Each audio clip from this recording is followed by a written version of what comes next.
Hello बच्चों, मैं स्मिता बिजलवान स्वागत करती हूँ आपका आईसीटी वर्चुअल क्लासरूम में। आशा करती हूँ आप सभी स्वस्थ होंगे और अच्छे से अपनी पढ़ाई कर रहे होंगे। बच्चों, आज हम पढ़ने जा रहे हैं क्लास 8 की साइंस। और क्लास 8 साइंस में हमारा चैप्टर चल रहा था कोल एंड पेट्रोलियम।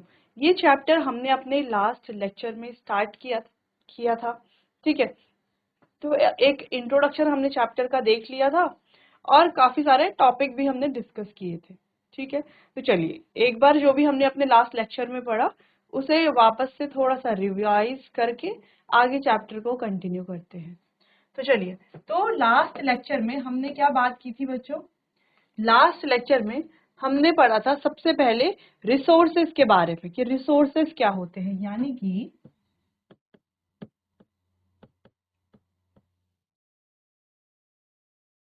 संसाधन क्या होते हैं। तो संसाधन क्या है? वे पदार्थ हैं जो जिसका उपयोग हम करते हैं अपनी आवश्यकताओं को पूरा करने के लिए, है ना, जो हमारी नीड्स हैं उनको पूरा करने के लिए। तो वो सभी होते हैं संसाधन। जैसे कि अगर हम कहें कि पानी है, सूर्य का प्रकाश है, हवा है, ये सभी संसाधन हैं। इसके अलावा अगर हम बात करते हैं सड़क है, ठीक है, हमारे जो वाहन हैं, ठीक है, तो ये सभी भी क्या है? ये सभी भी एक प्रकार से संसाधन ही तो हैं। ठीक है, तो संसाधन को दो भागों में बांटा जाता है। वो दो भाग कौन कौन से हैं?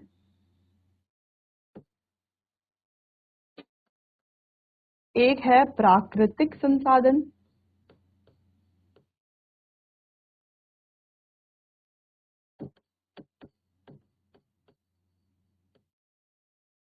और दूसरा है मानव निर्मित संसाधन। तो प्राकृतिक संसाधन जैसे हमने कहा हवा, पानी, कोयला, पेट्रोलियम, तो ये सभी क्या है? प्राकृतिक संसाधन है। दूसरा अगर हम कहें मानव निर्मित संसाधन, जैसे सड़क है या हमारे जो कार है, मोटरसाइकिल है, ये सभी क्या है? मानव निर्मित संसाधन। अगर दोनों के बारे में बात करें तो प्राकृतिक संसाधन हमें कहाँ से मिलते हैं? हमें प्रकृति से मिलते हैं, जैसे पेड़ हैं, पौधे हैं, ठीक है, इसके अलावा कोयला है, पेट्रोलियम है, या हमारे खनिज हैं। वहीं अगर हम बात करें मानव निर्मित संसाधन, तो ये हमें कहाँ से मिलते हैं? मिलते तो ये भी प्रकृति से ही हैं, लेकिन मानवीय प्रयासों द्वारा बनाए जाते हैं। ठीक है, जैसे अगर हम बात करते हैं किसी भी, जैसे हम बोलते हैं कि प्राकृतिक संसाधन है लकड़ी, ठीक है, और मानव निर्मित संसाधन क्या है? Dining table. डाइनिंग टेबल का उपयोग करते हैं ना, हम बैठ करके खाना खाते हैं उस पर। तो डाइनिंग टेबल भी किसका बनता है? लकड़ी का बनता है। लेकिन ऐसा तो नहीं कि नेचर से हमें डाइनिंग टेबल बन बनाया हुआ मिलता है, ऐसा तो नहीं होता है। तो मानव निर्मित संसाधन जो भी होते हैं वो सभी प्राकृतिक संसाधनों से ही बनाए जाते हैं। ठीक है, चलिए, फिर हमने बात की थी बच्चों कि ये जो प्राकृतिक संसाधन है, अब देखो मानव निर्मित संसाधन को तो हमें यहीं तक ही पढ़ना है, क्योंकि मानव निर्मित संसाधन किससे रिलेटेड है? प्राकृतिक संसाधनों से ही तो रिलेटेड है। बनते कहाँ से हैं? प्राकृतिक संसाधनों से ही बनते हैं। ठीक है, चलो, फिर हम बात कर रहे थे कि जो प्राकृतिक संसाधन है, फिर ये फिर से क्या होते हैं? दो प्रकार के होते हैं। कौन कौन से? एक होते हैं हमारे अक्षय प्राकृतिक संसाधन, हम कह सकते हैं अक्षय संसाधन, और दूसरे हैं समाप्त होने वाले संसाधन।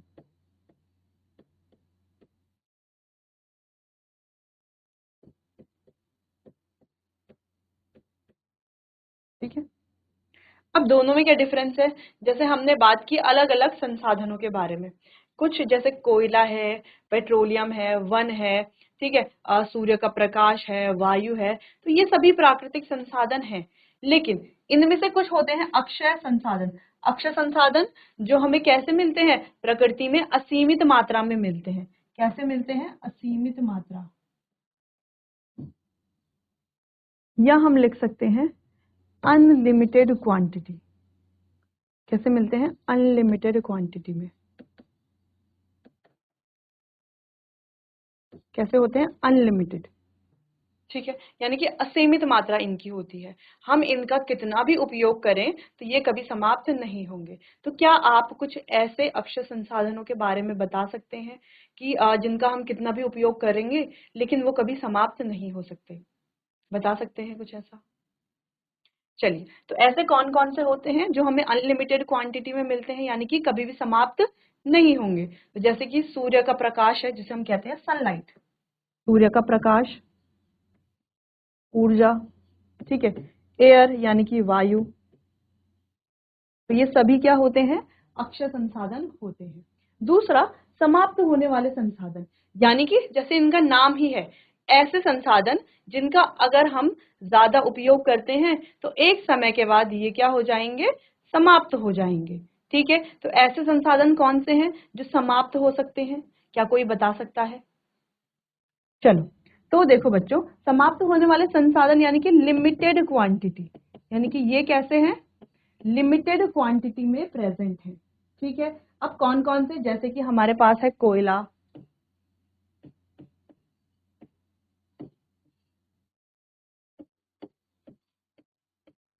पेट्रोलियम, तो ये वो संसाधन है जो हमारे पास कैसे हैं, लिमिटेड क्वांटिटी में है। तो जैसे चैप्टर का नाम है कोल और पेट्रोलियम, तो कोल और पेट्रोलियम क्या है, संसाधन है। कैसे संसाधन है, प्राकृतिक संसाधन है, मानव निर्मित नहीं है, प्राकृतिक संसाधन है। प्राकृतिक संसाधन में भी कौन से वाले संसाधन है, समाप्त होने वाले संसाधन है। ठीक है, चलिए, तो यहां तक तो लास्ट लेक्चर में हमने पढ़ा था। इसके अलावा हमने क्या पढ़ा था, इसके अलावा हमने बात की थी, ये जो कोयला है, पेट्रोलियम है, प्राकृतिक गैस है जिसे हम नेचुरल गैस भी बोलते हैं, ये सभी क्या होते हैं, फॉसिल फ्यूल होते हैं। फॉसिल फ्यूल यानी कि जीवाश्म ईंधन। अब जीवाश्म ईंधन क्या होते हैं, जो मृत प्राणियों के, मृत वनस्पति के अवशेषों से बनता है। तो जो भी अवशेषों से बनेगा उसे क्या कहा जाएगा, फॉसिल कहा जाएगा। और ऐसे ईंधन जो मृत प्राणियों के, ठीक है, या मृत वनस्पति के अवशेषों से बनते हैं, उन्हें जीवाश्म ईंधन कहा जाता है, यानी कि फॉसिल फ्यूल कहा जाता है। ठीक है, तो यहाँ तक लास्ट लेक्चर में हमने अच्छे से पढ़ लिया था, तो एक बार आप देख लीजिए। सबसे पहले हमने रिसोर्सेज के बारे में बात की थी कि संसाधन क्या होते हैं। ठीक है, फिर हमने संसाधन की परिभाषा देखी थी और कुछ एग्जाम्पल देखे थे कि संसाधन के क्या क्या एग्जाम्पल्स होते हैं। फिर हमने बात की थी दो प्रकार के संसाधन हमारे पास हैं, एक है प्राकृतिक संसाधन और एक है मानव निर्मित संसाधन। तो हमने ये भी पढ़ा था बच्चों कि दोनों क्या है, आपस में रिलेटेड है। जैसे कि अगर यहाँ पर एग्जाम्पल में हम देखते हैं, तो इस एग्जाम्पल से हम बता सकते हैं आसानी से कि कैसे नेचुरल रिसोर्सेज और मैन मेड रिसोर्सेज यानी कि मानव निर्मित संसाधन ये आपस में कनेक्टेड है। जैसे बात करते हैं रबर, तो रबर क्या है, एक नेचुरल रिसोर्स है। रबर से क्या बनाए जाते हैं, टायर बनाए जाते हैं, और टायर क्या है, एक मैन मेड रिसोर्स है। ठीक है, वहीं बात करते हैं लकड़ी यानी कि वुड, तो लकड़ी क्या है, एक प्राकृतिक संसाधन है। और लकड़ी से डाइनिंग टेबल, इसके अलावा टेबल, आपके स्कूल में जो चेयर्स होती हैं, वो बेड, पलंग, ये सभी चीजें लकड़ी से बनाई जाती हैं। लेकिन वो सभी क्या नेचुरल रिसोर्स है, नहीं, वो सभी क्या है, मानव निर्मित है। जैसे हमने कहा धातु यानी कि मेटल, तो मेटल क्या है, प्रकृति से हमें मिलता है, इसीलिए ये क्या है, एक प्राकृतिक संसाधन है। और इसी मेटल से हम क्या बनाते हैं, अलग अलग ऑब्जेक्ट्स बनाते हैं। जैसे हमने यहाँ पर चम्मच बनाया, और भी अलग अलग ऑब्जेक्ट्स हम बना सकते हैं। तो ये क्या हो गए, हमारे मैन मेड रिसोर्सेज। ठीक है, सैंड है, कॉपर यानी कि तांबा है, तो ये सभी क्या है, हमारे नेचुरल रिसोर्सेज। और इनसे जैसे क्ले पॉट, स्टैचू, ऐसी चीजें बनाई जाती हैं, तो ये सभी क्या है, हमारे मैन मेड रिसोर्सेज। ठीक है, तो कैसे प्राकृतिक संसाधनों से मानव निर्मित संसाधन बनाए जाते हैं, लेकिन डिफरेंस क्या है कि जो मानव निर्मित संसाधन है वो मानवीय प्रयासों द्वारा बनाए जाते हैं। क्लियर है इतना? चलिए, फिर हमने क्लासिफिकेशन की बात की थी कि ये जो प्राकृतिक संसाधन है इनको दो भागों में बांटा गया है। एक है हमारे पास अक्षय संसाधन और दूसरा है हमारे पास समाप्त होने वाले संसाधन। तो जैसा इनका नाम ही है, अक्षय अक्षय संसाधन जो है यानी कि इनएग्जॉस्टिबल रिसोर्सेज, ये हमें अनलिमिटेड क्वांटिटी में मिलते हैं नेचर में यानी कि प्रकृति में, और मानवीय गतिविधियों द्वारा ये समाप्त नहीं होते। जैसे कि सनलाइट है, एयर है। ठीक, वही हम बात करते हैं एग्जॉस्टिबल रिसोर्सेज की, यानी कि समाप्त होने वाले संसाधन। तो ये वो संसाधन है जो हमें लिमिटेड क्वांटिटी में मिलते हैं और ये मानवीय गतिविधियों द्वारा समाप्त हो सकते हैं, या यदि इनका ज्यादा उपयोग किया गया तो ये समाप्त हो जाएंगे। जैसे कि फॉरेस्ट है, वाइल्ड लाइफ यानी कि वन है, वन्य जीव है, मिनरल्स खनिज, कोल यानी कि कोयला पेट्रोलियम, और नेचुरल गैस जिसे हम प्राकृतिक गैस भी कहते हैं। इसके अलावा और भी कई सारे एग्जाम्पल हैं। क्लियर? चलिए, फिर लास्ट लेक्चर में यहाँ तक हमने कंप्लीट कर लिया था कि फॉसिल फ्यूल क्या होते हैं। फॉसिल फ्यूल यानी कि जिसे हम क्या कहते हैं बच्चों, हम कहते हैं फॉसिल फ्यूल को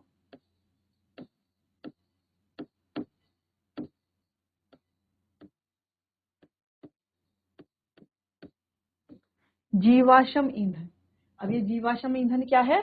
दे were formed from the dead remains of living organism, यानी कि जो मृत प्राणियों के अवशेषों से बनते हैं। रिमेन्स का मतलब क्या है? रिमेन्स का मतलब है अवशेष। तो अवशेषों से जो बनते हैं उन्हें कहा जाता है जीवाश्म ईंधन। तो कोयला है, पेट्रोलियम है, नेचुरल गैस यानी कि प्राकृतिक गैस है, ये सभी क्या है? जीवाश्म ईंधन है। ठीक है, तो चलिए इस पॉइंट को आप नोट कर लीजिए। जीवाश्म ईंधन की जो डेफिनेशन है इसको आप नोट कर लीजिए।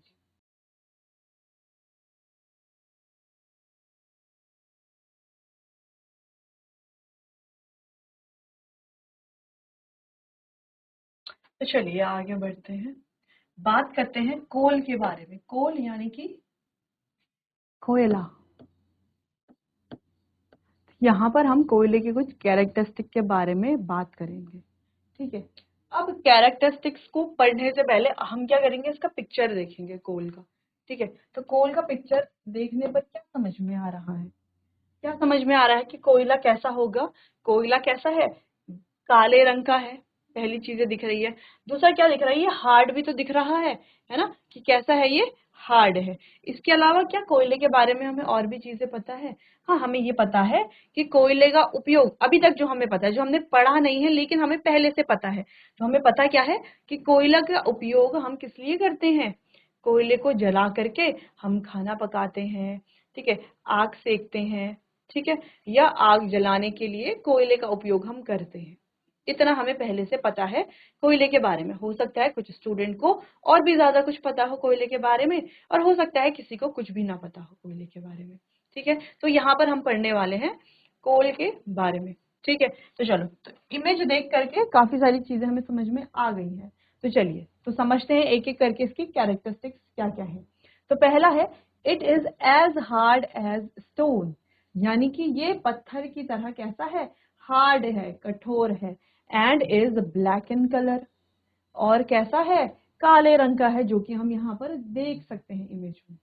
ठीक है, अगला, coal is one of the fuel used to cook food, यानी कि कोल क्या है? एक प्रकार का ईंधन है जिसका उपयोग कर किस लिए करते हैं? हम खाना पकाने के लिए करते हैं। ठीक है, earlier it was used in railway engines to produce steam to run the engine, और पहले के समय में यानी कि पहले क्या किया जाता था? रेलवे इंजन में भी इसका उपयोग किया जाता था। भाप बना करके इंजन को चलाने के लिए भी कोयले का उपयोग किया जाता था पहले। ठीक है, अगला, it is used also used in thermal power plant to produce electricity, यानी कि इसका उपयोग थर्मल पावर प्लांट में भी किया जाता है। किस लिए? इलेक्ट्रिसिटी प्रोड्यूस करने के लिए, इलेक्ट्रिसिटी जनरेट करने के लिए। ठीक है, अगला है, coal is also use as a fuel in various industries, और कोल जो है एज अ फ्यूल यानी कि ईंधन की तरह बहुत सारे इंडस्ट्रीज में, उद्योगों में इसका उपयोग किया जाता है ईंधन के रूप में। तो यहाँ पर मेन चीज ये है, अगर हम इसके फिजिकल अपीयरेंस की बात करें तो ये पत्थर की तरह क्या है? कठोर है। दूसरा, काले रंग का है। तीसरी चीज जो हमने पढ़ी कि ये क्या है? एक फ्यूल है, एक ईंधन है। एक ईंधन के रूप में इसका उपयोग किया जाता है। कहाँ कहाँ पर ईंधन के रूप में उपयोग किया जाता है? खाना पकाने के लिए। पहले के समय में रेलवे इंजन को भाप से, रेलवे इंजन में भाप बना करके चलाने के लिए भी किया जाता था। ठीक है, इसके अलावा थर्मल पावर प्लांट में भी इलेक्ट्रिसिटी प्रोड्यूस करने के लिए इसका उपयोग किया जाता है, और अलग अलग जो इंडस्ट्रीज है वहां पर भी इसका उपयोग किया जाता है एज अ फ्यूल। ठीक है, तो ये कुछ पॉइंट है कोयले के बारे में जो आपको नोट कर लेने हैं। पूरा चैप्टर का नाम ही कोल एंड पेट्रोलियम है, तो कोल को हमें काफी डिटेल में यहाँ पर पढ़ना है। तो चलिए नोट कर लीजिए इतना बच्चों।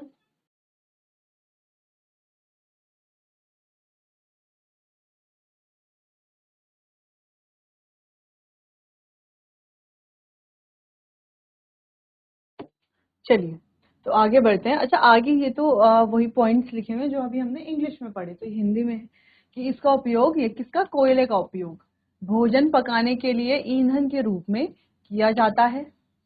पहले इसका उपयोग रेलवे इंजनों में भाप बनाने के लिए किया जाता था, यानी कि भाप बना करके इंजन को चलाने के लिए। ठीक है, इसका उपयोग थर्मल पावर स्टेशंस में बिजली पैदा करने के लिए किया जाता है। और कोक, कोलतार और कोल गैस कोयले के उत्पाद है। अच्छा, ये एक नया पॉइंट यहाँ पर दिख रहा है।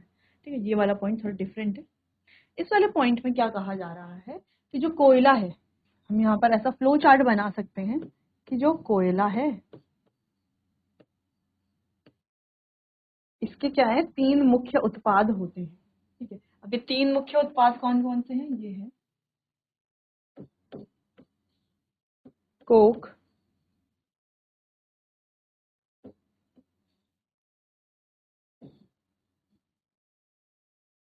कोलतार और कोयला गैस। ठीक है, या कोल गैस भी बोल सकते हैं। ठीक है, तो ये क्या है, कोयले के 3 उत्पाद हैं। ठीक है, जो कोयले से हमें मिलते हैं, कोयले के क्या है, प्रोडक्ट हैं। अब इन तीनों प्रोडक्ट को भी हमें एक एक करके डिटेल में पढ़ना है। ठीक है, कोयले की स्टोरी पढ़नी है कि कोयला बनता कैसा है। ठीक है, और ये इसके जो प्रोडक्ट है इसके बारे में भी बात करनी है। तो एक बार आप इसे देख लीजिए, फिर आगे कंटिन्यू करते हैं। फ्लो चार्ट आपको जरूर नोट करना है अपने नोट्स में।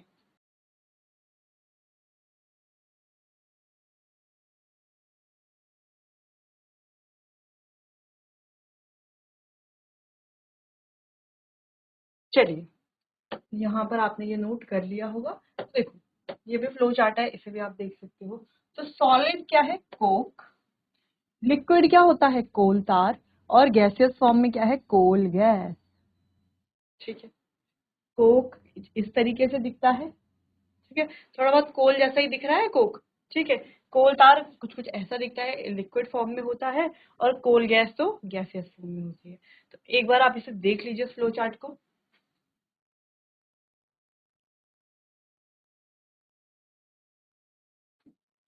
चलिए आगे बात करते हैं, कोयले की स्टोरी को समझते हैं। ठीक है, कि कोयला जो है उसका फॉर्मेशन कैसे हुआ, उसका निर्माण कैसा हुआ, कैसा कोयला बनता है, बनता कैसे है। ठीक है, चलिए तो इसको समझते हैं। Story of coal. About 300 million years ago, यानी कि लगभग 300 मिलियन वर्ष पहले, earth had dense forest in low lying wetland area. पृथ्वी पर निचले जलीय क्षेत्रों में क्या थे, डेंस फॉरेस्ट थे, यानी कि घने वन थे। Due to natural process like flooding, this forest got buried under the soil.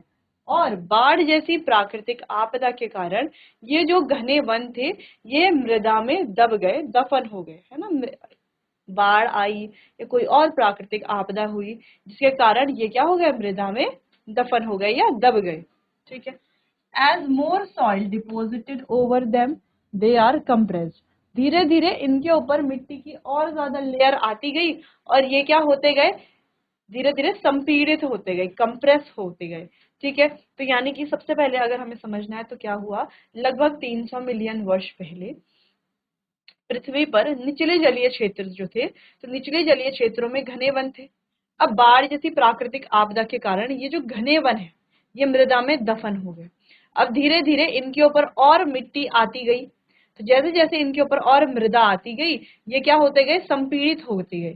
संपीड़ित का मतलब है कि अगर हमारे पास 4 जैकेट है, ठीक है, तो 4 जैकेट कैसे होंगी, एक इतनी, दूसरी इतनी, तीसरी इतनी, चौथी इतनी, ऐसा कुछ होगा जैकेट।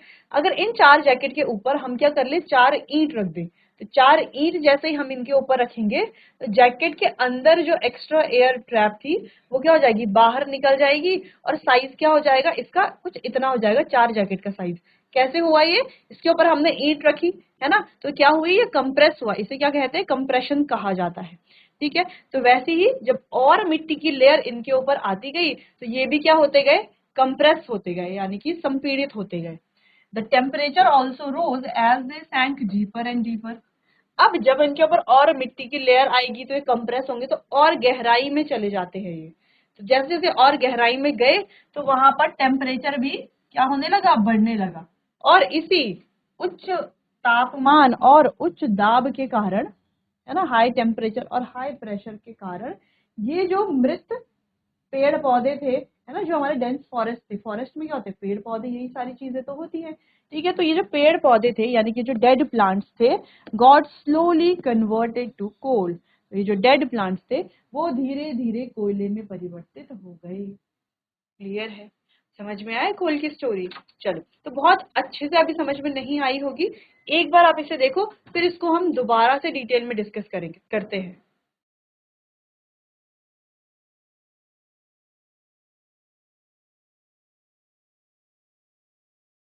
चलो, तो थोड़ा बहुत यहाँ पर समझ में आया होगा, अब इसको थोड़ा और डिटेल में देखते हैं। ठीक है, बहुत अच्छे से समझते हैं। तो लगभग 300 मिलियन वर्ष पूर्व पृथ्वी पर निचले जलीय क्षेत्रों में क्या थे, घने वन थे। ये ध्यान रखना है, क्या थे, ये घने वन थे।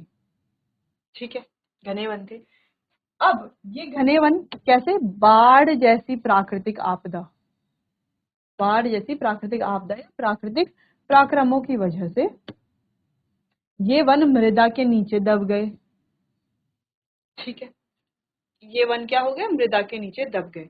अब इनके ऊपर अधिक मृदा जम जाने के कारण वे क्या हो गए, बहुत इंपॉर्टेंट, संपीड़ित हो गए।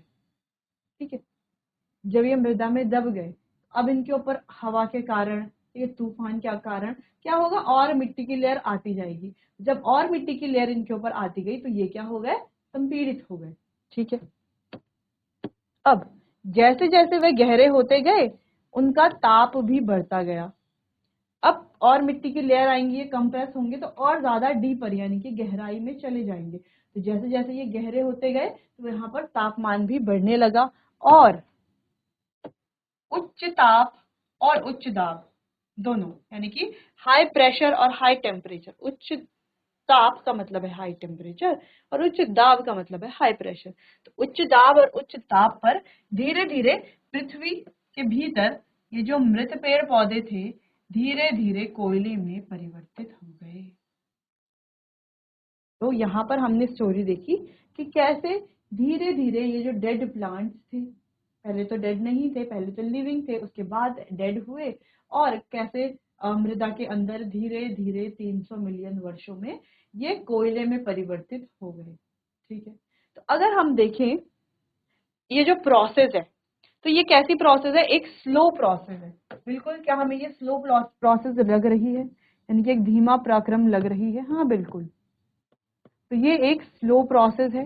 कौन सी प्रोसेस, जिसमें ये जो पेड़ पौधे हैं कोयला बनते हैं, तो एक बहुत स्लो प्रोसेस है। तो क्योंकि देखो इस प्रोसेस में कितना ज्यादा समय लग रहा है, लगभग 300 मिलियन वर्ष लग रहे हैं, तो ये एक स्लो प्रोसेस है। और इस प्रोसेस को, कौन सी प्रोसेस को, जो मृत पेड़ पौधे हैं उनसे कोयले बनने की जो प्रोसेस है, इसे कहा जाता है कार्बोनाइजेशन, या हम कहें कार्बनीकरण।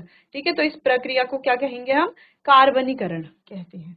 ठीक है, ये हम आगे पढ़ने वाले हैं वैसे तो कोयले में मुख्य रूप से क्या होता है, कार्बन होता है।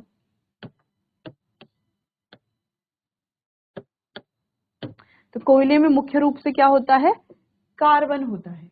ठीक है, मृत वनस्पति के धीमे पराक्रम द्वारा कोयले में परिवर्तन को कार्बनीकरण कहते हैं। और ये डेफिनेशन आपको नोट करनी है कि मृत वनस्पति के धीमे पराक्रम द्वारा कोयले में परिवर्तन को कार्बनीकरण कहते हैं। यानी कि जैसे ये जो मृत वनस्पति है धीरे धीरे कोयले में परिवर्तित होती है, ये जो स्लो प्रोसेस है इसे ही कार्बनीकरण कहा जाता है।